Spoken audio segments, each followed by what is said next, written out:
নমস্কাৰ এটা নতুন ভিডিঅ'লৈ আপোনালোকক পুনৰবাৰ স্বাগতম জনাইছোঁ। আজি ভিডিঅ' দিয়া বহুত দেৰি হৈছে আচলতে। এতিয়াও প্ৰায় মই বনাই থকা সময়খিনি হৈছে 7টা বাজি পাৰ হৈ গৈছে সন্ধিয়া। কাৰণ সময় সুবিধা মিলা নাই তেনেকে আৰু কথা হ'ল কি যে কেইটামান বৰ বিশেষ কথা লৈ আজি এই ভিডিঅ'টো বনাম। যিখিনি কথাই হয়তো আপোনালোককো গোটেই কথাখিনি কেনেধৰণে আৰম্ভ হৈছিলে, কেনেধৰণে কি কৰিলে আপোনালোকে সুফল পাব বা মই কোনখন কেনেধৰণে চালিচাখন পঢ়োঁ, গোটেই কথাখিনি এই ভিডিঅ'টোত মই ক'বলৈ চেষ্টা কৰিম। আৰু বজৰং বান্ধখনৰ কথা যে মই ইমানকে কৈ আছোঁ, কিয় আপোনালোকক পঢ়িবলৈ নালাগে বুলি কওঁ, কোন সময়ত আপোনালোকে বজৰং বান্ধখন পঢ়িব আৰু কোন সময়ত আপুনি চালিচাখন পঢ়িব, কোনখন চালিচা পঢ়িব, গোটেই কথাখিনি মই এই ভিডিঅ'টোত ক'বলৈ আগবাঢ়িছোঁ আৰু আশা কৰোঁ আপোনালোকে ভিডিঅ'টো ভাল পাব। আৰু যদি ভিডিঅ'টো ভাল পায় তেনেহ'লে কমেণ্ট কৰি জনাব, কাৰণ মই আপোনালোকৰ কাৰণে সদায় মই যেনেকৈ হ'লেও অকণমান সময় উলিয়াই আপোনালোকক গোটেই কথাখিনি জনাবলৈ চেষ্টা কৰোঁ। এতিয়া এনেকুৱাও হৈ গৈছে, মোক আপোনালোকৰ মাজৰে বহুতে মোক ফোন কৰি কয় যে আজিকালি অসমত বহুত বেছি হনুমান চালিচাৰ ওপৰত কথা কোৱা লোক ওলাই গৈছে। আপোনাৰ ভিডিঅ'টো চোৱাৰ পিছত অন্যান্য আৰু ভিডিঅ' আহি যায়। মইতো তেওঁলোকক কওঁ যে আপোনালোকে সেয়া ভিডিঅ'ও চাব, কাৰণ সকলোৱে নিজৰ নিজৰ মতামতখিনি দাঙি ধৰিবলৈ চেষ্টা কৰে। কিন্তু কিছুমান ভিডিঅ'ত এনেকুৱা হয় যে হিন্দী ভিডিঅ'ৰ পৰা কপি কৰি আনি কথা কিছুমান কৈ দিয়ে, সেই কথাখিনি আমি হয়তো মানিবলৈ অকণমান অসুবিধা হয়। আৰু মই যেতিয়া কথাখিনি কওঁ আপোনালোকে দেখি আছে যে মই স্পষ্টকৈ মই ক'লেও নোচোৱাকৈ খালি আপোনালোকক যেনেকৈ আপোনালোকৰ লগত কথা পাতিছোঁ সেই কথাখিনি ক'বলৈ চেষ্টা কৰোঁ, যাতে আপোনালোকে একদম সহজভাৱে, একেবাৰে সহজভাৱে ভগৱানক প্ৰাৰ্থনা কৰাৰ যিটো উপায় বিচাৰি পায়, আপোনালোকে বিপদত কেনেধৰণে আপুনি ভগৱানক প্ৰাৰ্থনা কৰিলে তেওঁ আপোনাক সহায় কৰিব, সেই গোটেইখিনি কথা ক'বলৈ মই চেষ্টা কৰি থাকোঁ। আৰু সেইকাৰণে তেওঁলোকে মোক ফোন কৰি কয়, আপোনালোকে মোক ফোন কৰি কয় যে যিমান ভিডিঅ' থাকিলেও আমি আপোনাৰ ভিডিঅ'টো চাই ভাল পাওঁ। আৰু সেইকাৰণে মোৰ মনটোও ভাল লাগে আৰু খুব কম সময়ৰ ভিতৰতে, একদম কম সময়, একেবাৰে কম সময়ৰ ভিতৰতে আপোনালোকে যে মোক ইমান বেছি মৰম কৰিলে। আৰু আপোনালোকে চাবচোন, যেতিয়া মই এনেধৰণৰ ভিডিঅ' বনাবলৈ আৰম্ভ কৰিছোঁ, এনেধৰণৰ কথা ক'বলৈ আৰম্ভ কৰিছোঁ, কোনো দিন কেতিয়াও মই আপোনালোকক কৈ পোৱা নাই যে মোৰ চেনেলটো ছাবস্ক্ৰাইব কৰি দিব, কাৰণ মোক কোৱাৰ প্ৰয়োজন আহি নপৰে। কাৰণ মই জানো মই কি কৰি আছোঁ আৰু মোৰ ভিডিঅ'সমূহ আপোনালোকৰ কাৰণে উপকাৰী সেই কথাটোও মই জানো। মই আজি যি কথা কৈ আছোঁ সেইখিনি আপোনালোকক সাহস দিব, প্ৰেৰণা দিব, সেই কথাখিনি মই জানো। শুদ্ধ বাট এটা আপোনালোকক কেৱল মই দেখুৱাই দিছোঁ। সেইকাৰণে তেনেকৈ মোৰ লাইক কমেণ্ট ছাবস্ক্ৰাইবাৰ গোটোৱাৰ কোনো ধৰণৰ প্ৰয়োজনেই নাই। আপোনালোকে ভাল পাইছে সেইকাৰণে চাওক।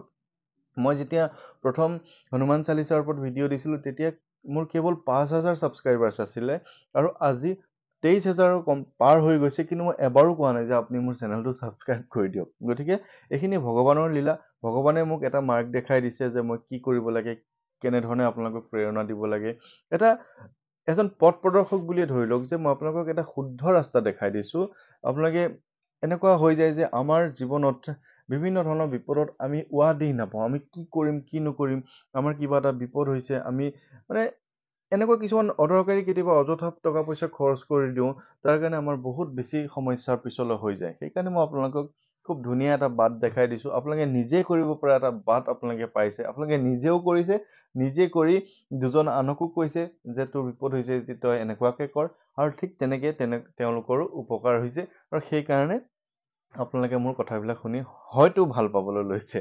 গতিকে আপোনালোকক মই খুব বেছি ধন্যবাদ জনাইছোঁ। আপোনালোকে ইমান কম দিনৰ ভিতৰত যে মোক আঁকোৱালি লৈছে, তাৰ কাৰণে মই সঁচাকৈ আপোনালোকক ওচৰত সদায় মই ধৰুৱা হৈ থাকিম বুলিয়ে ক'ব পাৰিম। কাৰণ আপোনালোকে যদি নাচালেহেঁতেন, আপোনালোকে যদি মোক মৰম নকৰিলেহেঁতেন, কেতিয়াও মই এইখিনি কথা আগবঢ়াব নোৱাৰিলোহেঁতেন। আৰু এইটো কথাও আপোনালোকে মোক ফোন কৰি কয় যে কেতিয়াও আপোনাক মই চিনি পোৱা নাই, আগে পিছে আপোনাৰ নাম শুনা নাই, কিন্তু কেনেধৰণে আপোনাৰ ভিডিঅ'টো মোৰলৈ আহিল, যিটো সময়ত মোক এই ভিডিঅ'টোৰ প্ৰয়োজন হৈছিল, যিটো সময়ত মোক আপোনালোকৰ প্ৰয়োজন হৈছে, সেই সময়তে মই গৈ আপোনালোকৰ মোবাইলত ওলাই গৈছোঁগৈ। কেনেকৈ ওলাই গৈছোঁ এয়া চব ভগৱানৰ লীলা। আৰু ঠিক তেনেধৰণে আপোনালোকে বাটবিলাক পাইছে, মোক লগত কথা পাতি, আপোনালোকে সমস্যাবিলাকৰ কথা পাতি কিবা এটা কৈছোঁ তেনেধৰণে কৰি আপোনালোকে উপকৃত হৈছে।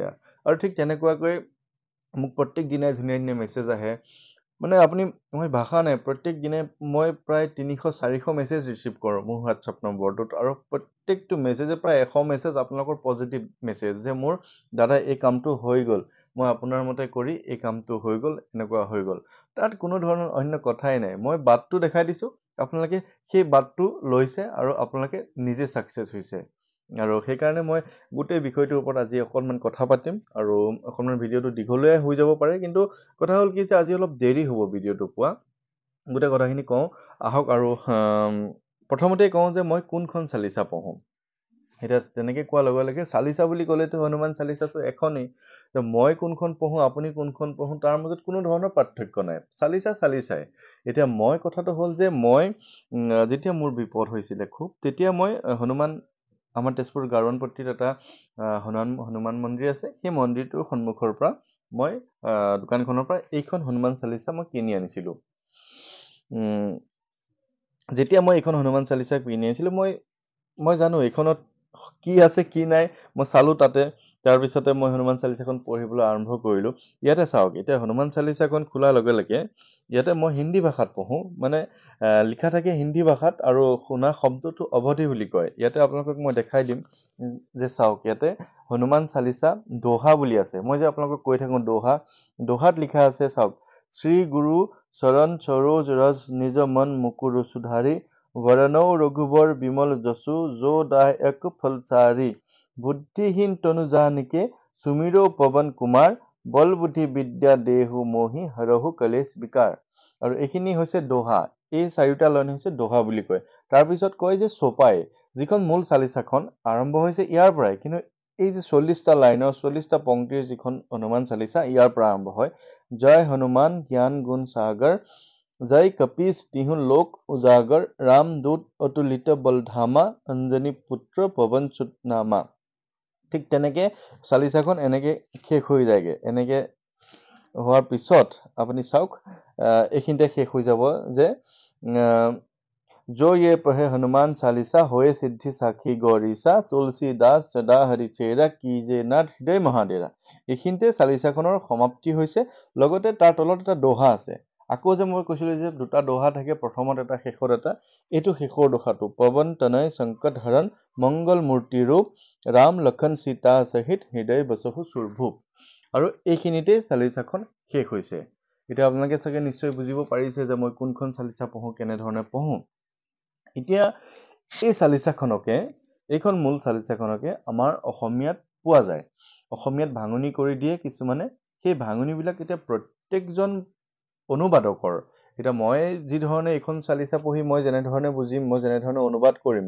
ঠিক তেনে ধৰণে বেলেগ এজনো তেওঁ নিজৰ ভাষাত অনুবাদ কৰিব তাৰ পিছত আৰু এজনো বেলেগ ভাষাত অনুবাদ কৰিব গতিকে অসমীয়া যেতিয়া অনুবাদ কৰা হয় তেতিয়া অকণমান কথাবিলাক ইফাল সিফাল হৈ যায় সেই কাৰণে মই কওঁ যে পৰাপক্ষত আপোনালোকে এই ভাষাতে পঢ়িবলৈ চেষ্টা কৰিলে ভাল কাৰণ যিটো ভাষাত যিজন তুলসী দাসে ইমান এজন গোস্বামী তুলসী দাস ইমান এজন ডাঙৰ সাধু সন্ত আছিলে তেওঁ যে লিখিছিলে তেওঁ যিটো ভাষাত লিখিছিলে সেই ভাষাটোতে আমি পঢ়িব পাৰিলে ভাল কিন্তু যেহেতু আমি কিছুমানে হিন্দী পঢ়িব নাজানো ভাষাটো উচ্চাৰণ কৰিব নাজানো তেওঁলোকৰ কাৰণে হনুমান চালিচাখন অনুবাদ কৰা থাকে সেই অনুবাদখন আপোনালোকে নিজৰ অনুবাদখন চাই ল'ব শ্ৰী গুৰু পদ্ম স্মৰি মনে মনে কোটিবাৰ প্ৰণামহু গুৰুৰ চৰণে তেনেকুৱা ধৰণৰকে আৰম্ভ হয় গতিকে সেইখন চালিচা পঢ়িলেও আপোনালোকৰ হৈ যাব কিন্তু মই যোৱাকালিও কৈছোঁ যে অসমীয়া ভাষাত লিখা থকা শুনিবলৈ এনেকুৱা এখন কিতাপ পায় সেইখন চালিচা যদি আপুনি আনি কিনিব পাৰে তেতিয়াতো খুবেই ভাল তেতিয়া আপুনি পঢ়ি থাকিব অসমীয়া ভাষাত কিন্তু আপোনাৰ উচ্চাৰণটো এই অৱধি ভাষাত হৈ থাকিব তেনেকুৱা কিতাপ কিনিবলৈ পায় তেনেকুৱা কিতাপ আপুনি আনিব এইখন কিতাপৰ দামো মাত্ৰ 10 টকাই সেইখনতো হয়তো 10-15 টকাই তেনেকুৱাই হ'ব গতিকে তেনেকৈ আনি আপোনালোকে পঢ়িবলৈ চেষ্টা কৰিব আৰু চাওক যিটো ভাষাত যিজন মানুহে মূল শক্তিখিনি প্ৰয়োগ কৰি থৈছে সেই ভাষাতে পঢ়িব পাৰিলে মোৰ হিচাপে ভাল এই কথাখিনি মই আগতে কোৱা নাছিলোঁ যদিও এতিয়া কৈ দিছোঁ কাৰণ আপোনালোকে বহুত ধৰণৰ কনফিউজন আপোনালোকৰ মাজত আছে কেনেকৈ ধৰণৰ কি কৰিম এনেকুৱা মোক প্ৰশ্নবিলাক সুধি থাকে গতিকে মই ভাবোঁ আজি এই কথাখিনিৰ পৰা আপোনালোকৰ কথাখিনি ক্লিয়াৰ হৈ গৈছে এতিয়া এই যে মই বজৰং বাণখনৰ কথা কৈ থাকোঁ বজৰং বাণখন কি যে বজৰং বাণ হৈছে এখন বাণ য'ত আপুনি বাণখন মাৰিব কোনোবাই আপোনাক যদি কিবা অপকাৰ কৰি থৈছে কোনোবাই যদি আপোনাৰ ঘৰখনত কিবা অনিষ্ট কৰি থৈছে আপোনাৰ ঘৰখনত ভূত প্ৰেতৰ কিবা ছায়া আছে আপোনাৰ ভয় লাগে আপোনাৰ ঘৰখনত কোনো কাম নবনে আপোনাৰ হোৱা কামটোও নহয় আপোনাৰ চাকৰিটো হওঁ হৈ থাকে কিবা কাৰণে আপোনাৰ যোগ্য কিন্তু বেলেগ এজনে পাই থাকে মানে আপোনাৰ হয়তো কিবা নহয় কিবা এটা ক্ষেত্ৰত বাধা আছে তেনেস্থলত সেই গোটেইবোৰ কথা সামৰি যদি মোৰ কথাখিনি আপোনালোকৰ সৈতে মিলে তেতিয়া আপুনি যিকোনো মঙ্গলবাৰ বা শনিবাৰ এটাত বজৰং বাণখন নিজে পাঠ কৰিব পাৰিব। মই কৈছো যে আপুনি নিজে পাঠ কৰিব পাৰিব। ইয়াৰ কাৰণো মই আপোনালোকক কৈ আছো, কিয় কৈছো। যেতিয়া আপুনি বজৰং বাণখন পাঠ কৰিব, ইয়াতে চাওক, ইয়াতে লিখা আছে অথ বজৰং বাণ। এইখন হৈছে বজৰং বাণ, আৰু ইয়াতো বজৰং বাণখনতো দোহা আছে। ইয়াতে লিখা আছে নিশ্চয় প্ৰেম প্ৰতীতে विनय करे सन्मान तेहि के कारज सकल शुभ सिद्ध करे हनुमान। মানে যেতিয়া আমি প্ৰেমৰ সৈতে বিনয়ৰে সন্মানৰে আমি তেখেতক মাতো, তেহি কে কাৰজ সকল শুভ সিদ্ধ কৰে হনুমান। আপোনাৰ যিখিনি কৰ্ম, আপুনি যিখিনি মনোকামনা লৈছে সেইখিনি হনুমানে সিদ্ধ কৰি দিব, মানে সিদ্ধি কৰি দিব। তাৰ পিছত শুনিব, जय हनुमंत संत हितकारी सुन लीजे प्रभु अर्जी हमारी जन के काज विलंबना की जे आतुर दौरी महासुख दीजे। ইয়াতে কোৱা হৈছে যে জয় হনুমান, সন্তৰ হিতকাৰী, সন্তৰ ভাল কথা চিন্তা কৰা। সন্ত মানে মই নিজে এজন সাধু সন্ত বুলি নিজকে ভাবিব লাগিব। তেখেতক কৈছো যে হে হনুমান, সন্তৰ হিতকাৰী তুমি সকলো ভাল মানুহৰ তুমি ভাল কথা চিন্তা কৰা। তুমি শুনা আমাৰ শুনিলি যে প্ৰভু অৰ্জি হামাৰি, তুমি আমাৰ আবেদন শুনা, তুমি আমাৰ নিবেদন শুনা।